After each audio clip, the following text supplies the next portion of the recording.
ETF index mutual funds నేర్చుకుని stock మార్కెట్లో రాణించాలనుకుంటున్నారా? వెంటనే ఈ నెంబర్కి కాల్ చేయండి.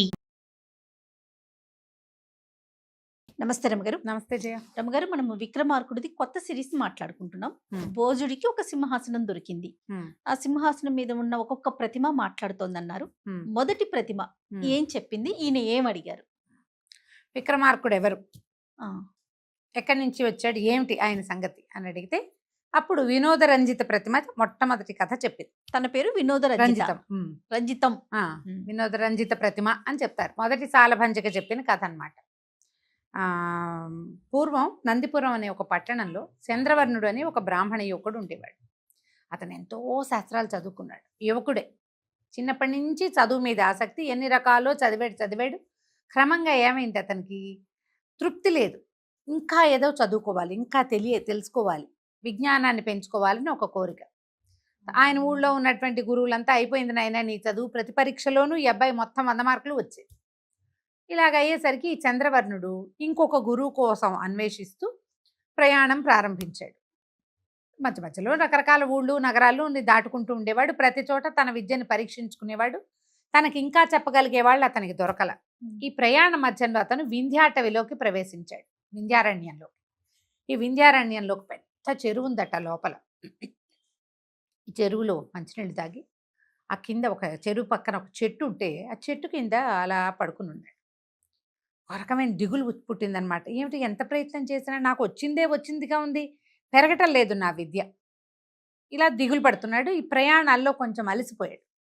ఆ చెట్టు కింద పడుకొని నిద్రపోయాడు. అయితే ఆ చెట్టు మీద ఒక బ్రహ్మరాక్షసుడు ఎంతో కాలంగా ఉన్నాడు. సాధారణంగా ఈ బ్రహ్మరాక్షసుల గురించి ఒక మాట చెప్పాలి.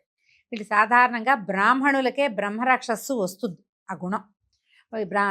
విద్యావంతులైన బ్రాహ్మణులు తమ చదువుని ఇతరులకు చెప్పకపోయినా, విద్యని పంచకపోయినా, తాము చేయవలసిన క్రియాకలాపాలు సరిగ్గా చేయకపోయినా, ఏదైనా చేయకూడని పాపాలు గనక చేస్తే వాళ్ళకి బ్రహ్మరాక్షసత్వం వస్తుంది. ఓహో. ఈ పైన ఉన్న బ్రహ్మరాక్షసుడు ఎవరు? పూర్వకాలంలో ఒక గురువుగా ఉన్నవాడు. ఆయన ఎవరికి విద్య నేర్పకపోవటం, అంటే పూర్ణ విద్య ఎవరికి ఇవ్వకపోవటం వల్ల దాచుకోకూడదు విద్య. అదేలేండి, అసలు గురువు అసలు దాచకూడదు. ఈ దాచుకోవటం వల్ల ఆయన బ్రహ్మరాక్షసుడు అయ్యాడు. ఆయనకి తెలుసు తన సమస్య. ఆయన ఏం చేసేవాడు, ఎవరో ఒకళ్ళు నా దగ్గర చదువుకునేందుకు ఒకడు ఇక్కడికి వస్తాడని నమ్మి ఆ చెట్టు మీద కాపురం ఉండేవాడు. కిందకి దిగి ఈ చెరువులో స్నానం చేసి ఆయన అనుష్ఠానం అది చేసేసుకుని చెట్టు మీద కూర్చొని తపస్సు చేసుకునేవాడు. ఆయన దిగొచ్చాడు కిందకి. సాయంకాల సంధ్యావందనం చేసుకున్నాడు. చూస్తే కింద మనిషి కనపడ్డాడు. వీడేడో మొహం బాగుంది, బ్రాహ్మణ వర్చస్సు కనపడుతోందని ఆ పక్కనే కూర్చుని ఉన్నాడు విషయం కనుక్కోవడానికి. పీక్కు తినే ఉద్దేశంలో లేడు. ఇక కాసేపటికి ఎప్పటికో ఈ చంద్రవర్ణుడు లేచి పక్కన చూస్తే ఈ బ్రహ్మరాక్షస స్వరూపంలో ఉన్న ఆయన్ని చూశాడు. చూసి కొంచెం బెదిరాడు. కానీ ఆయన అడిగాడు, ఎవరినైనా నువ్వు ఇక్కడికి ఈ సమయంలో ఎందుకున్నావు, ఇది నిర్మానుష్యమైన అడవి, ఏమిటి నీ సంగతి అంటే ఇతను మెల్లిగా చెప్పాడు, నేను రకరకాల విద్యలు నేర్చుకున్నానండి, శాస్త్రాలు చదువుకున్నాను, వేదాధ్యయనం చేశా, నాకు ఇంకా విశేషంగా చదువుకోవాలని ఉంది అనేసరికి ఆయన సంతోషించాడు బ్రహ్మరాక్షసుడు. అబ్బా చాలా మంచి పని చేసావు నాయన, ఓ పని చేస్తా, నేను ఈ చెట్టు మీదే ఉంటా, నువ్వు చెట్టు కింద ఉండు, నిద్రాహారాలు మానేయి, ఈ 6 నెలల పాటు నాకు వచ్చిన మొత్తం విద్యని నీకు బోధిస్తా, నేను పైన కూర్చుంటా, నువ్వు కింద కూర్చో, ఓకే, మొత్తం నా విద్య అంతా ఈ రావి చెట్టు, అది రావి ఆకుల మీద వేసి కిందకి రాస్తాను వేస్తాను, నువ్వు చదువుకో, 6 నెలల తర్వాత నీ విద్య పూర్తవుతుందని చెప్పు. ఈ చంద్రవర్ణుడికి అదే కావాలి, ఎవరో ఒకళ్ళు పూర్ణ విద్య ఇచ్చేవాళ్ళు కావాలి. ఇక 6 నెలలు ఇతనికి ఆకలి దప్పులు లేకుండా వరం ఇచ్చాడు బ్రహ్మరాక్షసుడు. ఈయన చెట్టు కిందే కూర్చుని ఉన్నాడు, రాక్షసుడు పైనే ఉన్నాడు. ఆయన 6 నెలల పాటు ఎన్నో శాస్త్రార్థాలు, ఎన్ని రకాల విషయాలు బోధించాడు. 6 నెలలకి పెద్ద ఆకుల గుట్ట, ఎండిపోయిన ఆకుల గుట్ట ఒకటి తయారైంది. 6 నెలలు పూర్తవగానే బ్రహ్మరాక్షసుడు కిందకి దిగొచ్చాడు.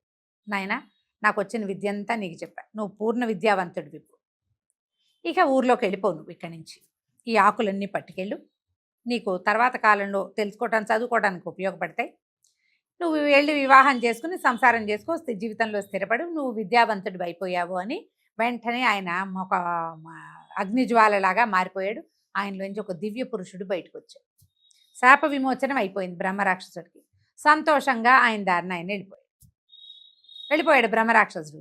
ఈ చంద్రవర్ణుడు ఏం చేశాడు, ఈ కింద పడి ఉన్న రావాకులన్నింటినీ ఒక గుట్టగా ఉత్తరయంలో మూట కట్టుకుని ఆ మూట భుజాన్ని వేసుకుని నడవటం మొదలుపెట్టాడు. ఈ వింధ్యాటవి ప్రాంతం నుంచి ముందుకు వెళ్తే ఒక పట్టణం ఉంది. లోపలికి నడిచాడు కానీ 6 నెలల నుంచి నిద్ర లేదు, తిండి లేదు. అవును. ఇప్పుడు అతనికి నీరసం తెలియటం మొదలుపెట్టింది. వెళ్ళి వెళ్ళి వెళ్ళి వెళ్ళి ఏదో బాగా అలంకరించి మంగళతూర్యాలు వినపడుతున్న ఒక ఇంటి వాకిట్లో అరుగు మీద పడిపోయాడు. ఆ అరుగు మీదే ఉండిపోయాడు. ఆ అరుగు అలంకారవల్లి అని పేరున్న ఒక వారాంగనది. ఆమె ఇల్లు. ఆ పొద్దుటిపూట రోజు అక్కడ అర్చనలు అవి జరుగుతాయి. అందుకని అక్కడ మంగళతూరినాదాలు వినపడుతున్నాయి. ఈయన శబ్దానికి ఆకర్షితుడై ఆ ఇంటి వాకిట్లోకి పోయి అక్కడ పడిపోయాడు. ఈవిడ దేవాలయానికి, ఇంట్లో ఏదో అర్చన అవుతుంది, ఆవిడ దేవాలయానికి వెళ్ళింది. తిరిగి వస్తూ ఈ వాకిట్లో పడి ఉన్నాయని చూస్తుంది. చూస్తే బ్రాహ్మణ వర్చస్సు కనపడుతుంది. ఆయన మహా అందమైన వాడు, చాలా అందగాడు, కానీ కొంచెం చిక్కిపోయినాడు. ఓకే. ఇది చూసేసరికల్లా ఈవిడ ఎంత బాగున్నాడు, ఇక ఇతనే నా భర్త అని నిశ్చయించుకుంది. లోపలికి వెళ్ళింది, పన్నీరు తెచ్చి మొహం మీద జల్లింది. లేచాడు కానీ ఆయనకేమీ స్పృహ లేదు. భయం వేసింది, ఏం ప్రాణాలతో ఉన్నాడా లేదా అనిపించింది. మామూలుగా నీళ్లు చల్లితే ఉలిక్కి పడాలి, అవును. ఉలుకులేదేం లేదు. ఈవిడ ఒక వైద్యుడిని పిలిపించింది.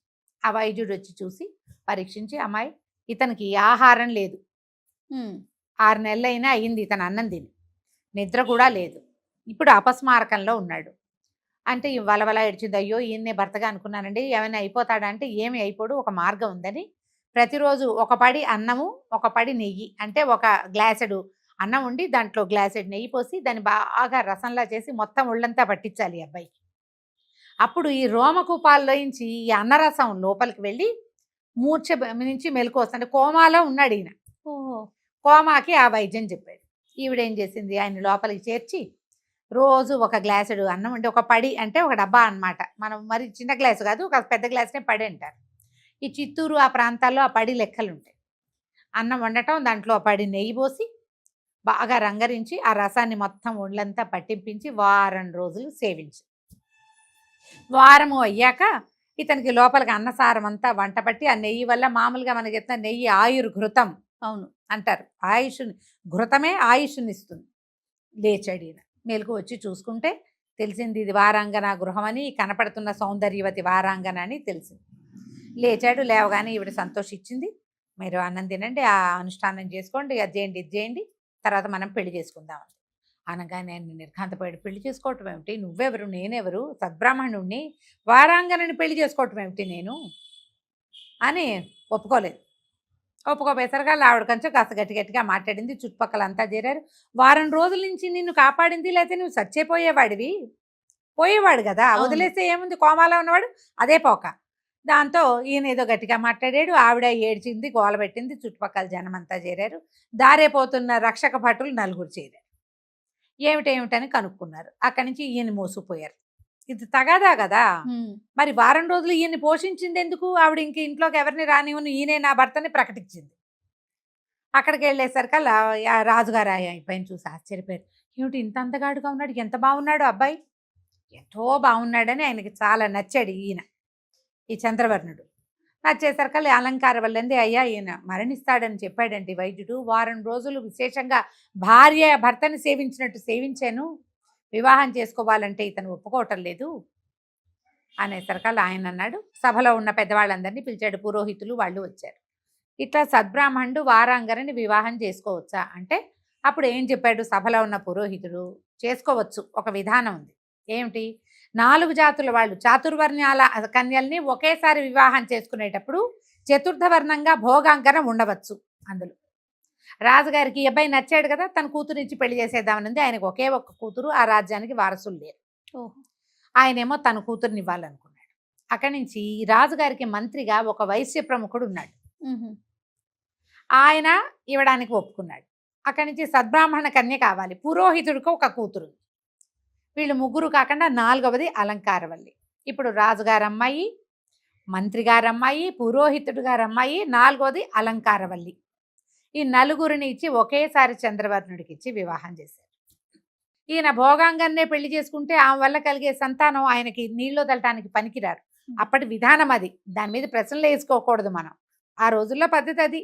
అంటే విలోమ వివాహం వల్ల కలిగే సంతానము తద్దినం పెట్టడానికి పనికిరారు, బ్రాహ్మణ సంతానమే కావాలి, అది నియమం. లేదా క్షత్రియ కూడా పనికొస్తారు. ఇలా అయ్యేసరికల్లా సరే పెళ్లి చేసేసారు. ఈ పెళ్ళి అయిపోయిన తర్వాత ఈ 4 అమ్మాయిలతోటి ఆయన సంతోషంగా ఉన్నాడు. బోళ్ళంతా చదువుకున్నాడు. రాజుగారి అల్లుడు. కొంతకాలానికి 4 భార్యలు గర్భవతులై 4 కుమారులు కలిగారు. రాచభార్యకి కలిగిన క్షత్రియ కన్యకి పుట్టినవాడు విక్రమార్కుడు. వైశ్యకన్యకి పుట్టినవాడు భట్టి. అలంకారవల్లికి కలిగినవాడు భర్తృహరి. అక్కడి నుంచి ఇంకొక కన్యను పెళ్లి చేసుకున్నాడు ఈయన. బ్రాహ్మణ కన్యకి కలిగినవాడు వరరుచి. అయితే వరరుచి అని పేరు చెప్తారు, చిన్న పాట భేదం కనపడుతుంది, పేర్లు కొంచెం తేడా ఉన్నాయి. 4 కుమారులు కలిగారు. 4 చక్కగా వృద్ధిలోకి వచ్చారు. ఈ లోపల రాజుగారు, పెద్ద రాజుగారు కాలం చేశారు. రాజకుమార్తె యొక్క తండ్రి. మరి ఇప్పుడు సహజంగానే కూతురు భర్తే కదా ఇక్కడికి వారసుడు అయ్యేది. అల్లుడు గారుగా చంద్రవర్ణుడు ఆ రాజ్యానికి రాజయ్యాడు. ఇప్పుడు 4 కుమారులు ఈయనకి వారసులు. ఆయన కూడా పెద్ద వయసు వచ్చేసింది. చంద్రవర్ణుడు కూడా కుమారులకి విశేషంగా విద్య నేర్పించారు. విక్రమార్కుడు రాజకుమారుడు అవటం వల్ల సహజంగా క్షత్రియ కన్యకి పుట్టినవాడుగా ఆయన మంచి పరాక్రమం కలిగిన వాడుగాను, భట్టి చాలా తెలివిగలవాడుగాను, వరరుచి శాస్త్ర పారంగతుడుగాను, భర్తృహరి సర్వ విద్యా పారంగతుడుగాను, కవిగాను కనపడేవారు. వీళ్ళందరి దగ్గర నుంచి నేర్చుకున్నాడు. ఎక్కువ విద్యలు వచ్చిన వాడు కదా, అన్నీ తెలుసు అతను. అయితే ఏమైంది, ఈ రాజుగారికి మరణాసన్నత వచ్చింది. చంద్రవర్ణుడు మరణాసన్నుడు అయ్యేసరికల్లా కుమారులు 4 నిలబడ్డారు. ఆయన భర్తృహరిని చూసి కళ్ళనీళ్ళు పెట్టుకుంటున్నాడు. పెట్టుకునేసరికల్లా మిగిలిన కుమారులందరూ ఏమనుకున్నారు, ఓహో నాన్నకి భర్తృహరి అంటే ఇష్టము, ఇతన్ని రాజుగా చేయాలని ఆలోచిస్తున్నాడు అని భావించారు. ఆయన మాట కాదనే ఉద్దేశం వాళ్ళకి లేదు. అయితే భర్తృహరికి తండ్రి ఎందుకు బాధపడుతున్నాడో అర్థమైంది. అయితే ఏం చెప్పాడంటే, మీరు బాధపడకండి, నాకు తెలుసు నాకు కలిగే సంతానం వల్ల మీకు పితృలోకాలు రావు.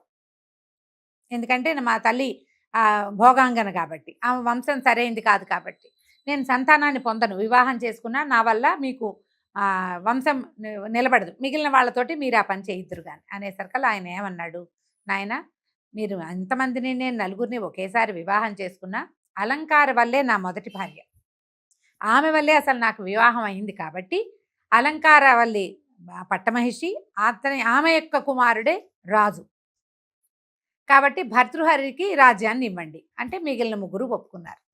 ఒకళ్ళు సైన్యాధిపతిగా ఉంటారు, ఇంకొకళ్ళు మంత్రిగా ఉంటారు, ఇంకొకళ్ళు సలహాదారుగా ఉంటారు. అయితే ఈ వరరుచి పేరుతో చెప్పబడేటువంటి బ్రాహ్మణ స్త్రీకి పుట్టిన కుమారుడు మాత్రం నాకు రాజ్యం మీద ఆసక్తి లేదు, వివాహేచ్ఛ లేదు, నేను తపస్సు చేసుకుంటానని అతను అడవులకు వెళ్ళిపోయాడు. భర్తృహరి రాజుగా ఉంటే భట్టి మంత్రిగాను, విక్రమార్కుడేమో సైన్యాధిపతిగాను నడిచారు. కొద్ది రోజులు గడిచింది. భర్తృహరి చాలా విశేషంగా బోళంతమంది పెళ్ళిళ్ళు చేసుకున్నాడు. ఆయన సంతానం అయితే లేదు. ఒకనాడు ఏమైంది, ఒక యోగి ఒక ఆయన వచ్చాడు. వచ్చి భర్తృహరి మహారాజుకి ఒక పండు తెచ్చిచ్చాడు. ఏం చెప్పాడంటే, ఈ పండు చాలా అద్భుతమైనది, జరామరణాలు ఉండవు, వృద్ధాప్యం రాదు, మరణం రాదు, ఈ పండును స్వీకరించండి అన్నాడు. ఈ భర్తృహరి గారికి పెద్ద భార్య అంటే పరమ ప్రీతి. భార్య దగ్గరికి వెళ్ళి ఆ పండుని ఆవిడకి ఇచ్చాడు. దీంతో జరామరణాలు రావట, నాకు నువ్వంటే పరమప్రీతి కాబట్టి నేను నీకు తెచ్చిచ్చాను, నువ్వు స్వీకరించు దీన్ని అని. పరమప్రీతే పెద్ద భార్య అంటే. కానీ పెద్ద భార్యకి ప్రీతికరమైన వాడు ఇంకొకడు ఉన్నాడు. ఆవిడేం చేసింది, ఆ పండుని తనకి చిన్నప్పటి నుంచి తనతో స్నేహంగా ఉండి రాజుగారి లేనప్పుడు తనతో కలిసి ఉండేవాడు ఒకడికి ఆ పండుని అప్పచెప్పింది. వాడు ఒక అశ్వచోదకుడు, అంటే గుర్రాలు దోలేవాడు. రాజుగారి భార్యది ఎంత బ్యాడ్ చాయిస్ చూడు. అయితే వాడికి ఇచ్చింది, నీకు జరామరణాలు ఉండవు, నువ్వు ఎప్పుడు యవ్వనంగా ఉంటావు, నేను నీతో సంతోషంగా ఉంటాను, ఈ పండు తీసుకోమని. ఆ పండు మహత్యం ఎవరికి తెలుస్తుంది, వాడికి ఏం తెలుసు, ఏదో మంచి పండని వాడు ఏం చేశాడు, ఆ పండుని తీసుకుపోయి, వాడికి ఇంకొక ప్రేయస్ ఉంది, రాణిగారు అప్పుడప్పుడు పలకరిస్తాడు, వాడికి సహజ ప్రేయస్ ఒకటి ఉంది, అదొక దాసి. ఆ దాసి ఏం చేస్తుంది, పళ్ళు అమ్ముతుంది, కూరలు అమ్ముతుంది రోడ్ల మీద, దానికి అప్పచెప్పాడు ఆ పండు. కాలంగాని కాలంలో కనపడిన మామిడి పండు చూసి అది ఇంటికెళ్ళి తన భర్త పిల్లలతోటి తినచ్చని ఆ పండుని బుట్టలో పెట్టుకుని కూరలు అమ్మబోయి కూరలన్నీ అమ్ముకున్నాక బుట్టతో సహా ఇంటికి వెళ్తారు. ఈ భర్తృహరి గారు రాత్రి సాయంకాలం వేళ ఈ మన సౌధోపరి భాగంలోకి పైకెక్కి పచారులు చేస్తున్నాడు. కింద పైనుంచి చూస్తుంటే ఆయనకి పచ్చటిదేదో ఆయన దృష్టిని ఆకర్షించింది. తీరా చూస్తే అదొక మామిడి పండని, కాలంగాని కాలంలో మామిడి పండు ఎక్కడిది అని ఆశ్చర్యపోయి ఆయన గుర్తొచ్చింది, మన దగ్గరికి ఒక పండు వచ్చింది, కాలంగాని కాలంలో మామిడి పండే విశేషం. ఆ అమ్మిని పిలిచి కేకేసి అడిగాడు, ఈ పండు నీకు ఎక్కడిది అంటే ముందు భయం వేసింది కానీ తర్వాత మెల్లిగా ఒప్పుకుంది. ఫలానా ఒక స్నేహితుడు ఉన్నాడు, వాడిచ్చాడని. ఈ స్నేహితుడు ఎవడు, వాడిని పట్టుకున్నారు. వాడు ఒక అశుశోధకుడు, వాడిని పట్టుకొస్తే వాడు మంచి కండలు తిరిగి స్ఫురద్రూపిగా ఉన్నాడు. వాడిని గట్టిగా దండించేశారు కల్లా రాణిగారు నాకు స్నేహితురాలు ఆమె ఇచ్చి ఆ పండును పట్టుకుని భర్తృహరి గారి భార్య దగ్గరకు వచ్చాడు. ఇంత పని చేసావా నువ్వు? నేను ఒక మహారాజును అయ్యుండి ఇంత విశేషమైన ప్రజ్ఞ కలిగిన తమ్ముళ్లతోటి సేవించబడే రాజ్యానికి ప్రధానమైన వాడిని నువ్వు ప్రధానురాలివి, ఈ పని చేసావే. నాకు స్త్రీ వ్యామోహం, సంతాన వ్యామోహం ఉండదని మా తండ్రికి మాటిచ్చాను. నేను స్త్రీ వ్యామోహం కూడా ఉండకూడదని భగవంతుడు నాకు తెలియజేశాడు. నీ దారిని నువ్వు వెళ్ళిపో అని చెప్పి తన మొత్తం భార్యలందరినీ విముక్తులు చేసేశాడు. నాతోటి ఇంకా మీకు సంబంధం లేదు, మీ దారిని మీరు వెళ్ళండి అని. ఆ పండు తను భుజించి అడవికి తపస్సు చేసుకోవడానికి వెళ్ళిపోయాడు. భర్తృహరి పరమాద్భుతమైన శతకం రాశాడు. 100 శ్లోకాలు ఆయన రాసినవి సంస్కృతంలో. భర్తృహరి శతకం ఎంత అద్భుతమైనవంటే మన యోగి వేమన పద్యాలు ఎలాంటి ఆణిముత్యాలు, భర్తృహరి రాసినటువంటి సుభాషితాలు, శతకం సుభాషితాలు ఆణిముత్యాలు. ఆయన జీవితానుభవం అంతా దాంట్లో కనపడుతుంది. ఆయన అడవికి వెళ్ళిపోతూ తమ్ముడైన విక్రమార్కుడికి క్షత్రియ కుమారుడైన ఆయనకి రాజ్యాన్ని అప్పచెప్పాడు. మీ ఇద్దరు తండ్రి గారు సమర్పించిన రాజ్యాన్ని జాగ్రత్తగా చూసుకోండి, ఇంకా నన్ను ఆశించద్దు, నేను రాను. ఆయన వెళ్ళిపోయాడు. వెళ్ళి ఏవో గుహలలో ఉండి ఎంతకాలమో తపస్సు చేసుకుని ఆయనకి జరా మరణం లేదు ఆ పండు వల్ల. అలాగే ఉండి ఎన్నో సుభాషితాలు ప్రపంచానికి అందించాడు. తర్వాత రాజు అయిన వాడు విక్రమార్కుడు. ఈ విక్రమార్కుడు భట్టి ఇద్దరు చాలా విశేషమైన ప్రజ్ఞతోటి రాజ్యం చేసుకున్నారు, ముందుకు తీసుకెళ్లారు. అయితే ఈయన చాలా ప్రజ్ఞావంతుడు. అసలు ఈగ కత్తి యుద్ధంలో ఆరితేరినవాడు ఎవరు? విక్రమార్కుడు. అయితే అతనికి ఏమనిపించిందంటే, మనం ఇంత ప్రజ్ఞావంతులమై ఇంత చిన్న రాజ్యం ఏమిటి, రాజ్యాన్ని విస్తరిద్దాం. లెక్క ప్రకారం మనం 4 అన్నదమ్మలుంటే నలుగురికి సరిపడా దీనికి 4 ఇంతలు ఉండద్దా? పెద్దవాళ్ళు ఇద్దరు వెళ్ళిపోయారు అనుకో, ఆఖరివాడు మధ్యలో వాడు వెళ్ళిపోయారు, నువ్వు నేను మిగిలేము. మనకైనా ఈ చిన్న రాజ్యం ఏమిటి మన ప్రజ్ఞకి అని చెప్పి రాజ్య విస్తరణ మొదలుపెట్టారు. రాజ్యాన్ని చాలా విస్తరించారు. చుట్టుపక్కల ఎందరో రాజులు వీళ్ళకి పాదాక్రాంతం అయ్యారు. అయిన తర్వాత విక్రమార్కుడికి ఏమనిపించిందంటే, మనం ఒక రాజధాని కట్టుకుందాం, మన రాజ్యాన్ని అక్కడికి మారుద్దాం, అనువైన ప్రదేశాన్ని వెతకమని భట్టికి చెప్పారు. ఈ భట్టి నేను ప్రదేశాన్ని వెతుకుతానని అన్నగారికి చెప్పి, అన్నగారు రాజ్యం చేస్తుండగా భట్టి దేశాటనకి వెళ్ళాడు. ఈయన కొన్ని యుద్ధాలు చేసుకుంటున్నాడు, ఆయన దేశాటనకి బయలుదేరాడు. ఈ వెళ్ళగా వెళ్ళగా వెళ్ళగా వెళ్ళగా ఈ భట్టి గారికి వింధ్యపురి అనే ప్రాంతంలో అక్కడ గుణనిధి అలాంటిది ఒక నది ప్రవాహం ఉంది. క్షిప్రా నది అని చెప్పాలి మనం, క్షిప్ర ఆ నది. ఆ నదీ పరివాహక ప్రాంతంలో ఒక అత్యద్భుతమైన భద్రకాళీ దేవాలయం కనపడింది. ఆయన అమ్మవారు విశేషంగా కనపడుతోంది స్వరూపం. చాలా అంటే ఆమె ఎంత శక్తివంతురాలంటే, ఆమె ఎదురుగుండా ఉన్న కోనేట్లో ఒక ఆయుధం నిలబెట్టబడి ఉంది, దానికి ఆధారం లేదు, ఇట్లా గాల్లో తేలుతోంది. అది పెద్ద మర్రి చెట్టు, ఎంత శాఖోపశాఖలుగా ఉందో. ఆ మర్రి చెట్టుకి రకరకాలుగా సైజుల్లో ఉట్టి ఉంటుంది కదా, అవి వేళ్లాడుతున్నాయి. లోపలికి వెళ్ళాడు దేవాలయంలోకి. విశేషంగా కనపడుతోంది. లోపలికి వెళ్తే అంటే కొంతమందికి మనకు ఎనర్జీ తెలుస్తుంది కదా, ఇక్కడ ఏదో శక్తి ఉంది అని. ఆయనకు చాలా సంతోషం కలిగింది. ఇదే మనం ఉండాల్సిన ప్రదేశంగా అనిపించే దేవాలయంలో కూర్చునేసరికల్లా అమ్మవారు కత్తి అందిస్తున్నట్టు, నవ్వుతున్నట్టు అట్లా ఆయనకు కనపడడం మొదలుపెట్టి చాలా సంతోషం కలిగింది. ఈ ప్రాంతాన్ని మనం పరిశీలిద్దాం, ఈ ప్రాంతాన్ని అన్నయ్యకి చూపిద్దాం అనుకున్నాడు. ఆయన ఈ దేవాలయం అంతా తిరుగుతుంటే ఒక చోట ఒక శిలాఫలకం కనపడింది. దాని మీద ఒక ప్రకటన రాయబడి, ఎవరైతే బ్రాహ్మణ క్షత్రియ వైశ్య శూద్ర 4 జాతుల్లో వాడు ఎవరైనా సరే, మహాసాహసికుడు ఎవడైనా ఈ దేవికి ఎదురుగుండా ఉన్న చెట్టు మీద ఉన్న 7 ఉట్లని ఒకేసారి ఒక్క కత్తివేటుతోటి తెగ్గొట్టి శూలాయుధం మీదకి తల్లకిందులుగా గనక దూకగలిగితే వాడికి దేవి ప్రత్యక్షమవుతుంది, కోరిన కోరిక తీరుస్తుంది. విక్రమార్కుడే పరమసాహసి, భట్టి ఆయనకి తమ్ముడు, సాహసంలో తక్కువ కాదు. అతనికి ఏమనిపించింది, ఈమె అమ్మవారు చూస్తే పరమశక్తివంతంగా ఉంది, ఈ ప్రకటన మరీ వింతగా ఉంది, ఈ ప్రకటన ప్రకారం చేస్తే గనక ఇక్కడున్నది ఏదో మనకి లభ్యమవుతుంది.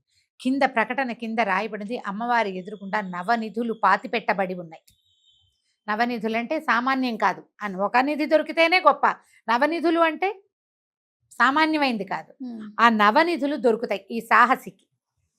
ఈయన వెంటనే మేఘాల మీద బయలుదేరాడు వెనక్కి. ఈ విక్రమార్కుడి దగ్గరికి వెళ్ళి, నేను ఒక స్థలం చూశాను, అదొక నదీ పరివాహక ప్రాంతము, మన భూభాగంలోకి కాదు, కానీ అక్కడ ప్రజలు ఆసక్తికరంగానే ఉన్నారంటే ఎవరైనా రాజు వస్తే ఆ పరిపాలనా యోగ్యంగా ఉన్నది ఆ ప్రదేశం. జనం తక్కువ ఉన్నారు, కానీ అదేదో దివ్య దేశంలాగా కనపడుతోంది. ఇక్కడ ఒక భద్రకాళి అమ్మవారి దేవాలయం ఉంది, అమ్మ విశేషంగా ఉంది. అక్కడ ఒక ప్రకటన ఉంది శిలాఫలకం మీద, మనం అది చూద్దాం పదని అన్నయ్యని వెంబడి పెట్టుకుని వచ్చాడు. ఈ విక్రమార్కుడు కూడా ఈ శక్తిని ఫీల్ అయ్యాడు, ఆయన కూడా తెలిసింది. సరే చూశాడు, ఏమిటిది, ఎదురుగుండా ఏం రాసింది, ఎదురుగుండా చెట్టు ఉంది, చెట్టుకు 7 ఉట్లున్నాయి, ఈ 7 ఉట్లని ఒక దెబ్బతోటి పడగొట్టాలి, శూలాయుధం మీదకి తల్లకిందులుగా దూకాలి, తల కింద పడాలి. చెట్టెక్కాడు. చెట్టెక్కిన తర్వాత ఆయనకి తెలిసింది ఇవి ఒక వరుసలో లేవు, ఎట్లా ఇలా వలయాకారంగా కట్టబడి ఉన్నాయి ఉట్లు. ఒకే దెబ్బతో 7 ఎలా వెళ్తాయి? ఆ పైన నిలబడి కేకేశాడు, భట్టి ఇక్కడ ఉపాయం తెలియటం లేదు, ఇవి వేరువేరుగా వేళ్లాడి పడుతున్నాయి, వీటిని ఏం చేయాలంటే బట్టి బాగా చూసి ఒక పని చేయి, మొదటి ఉట్టు మీద కాలేసి దాన్ని 2వ ఉట్టికి చుట్టు, దాన్ని విసురు, అది 3వ ఉట్టికి చుట్టుకుంటుంది. ఇప్పుడు మామూలుగా ఏం చేస్తాము, ఒకటి వేళ్లాడుతున్న దాన్ని విసిరేమనుకో, అది 2వ దాని మీదకి వెళ్ళంగానే గుండ్రంగా తిరిగేస్తుంది. అవును, గుండ్రంగా తిరిగి ఇది దాన్ని పట్టుకుంటుంది. 2వ దాన్ని చూస్తే అది 3వ దాన్ని, 3వ దాన్ని చూస్తే అది 4వ దాన్ని పట్టుకుంటుంది.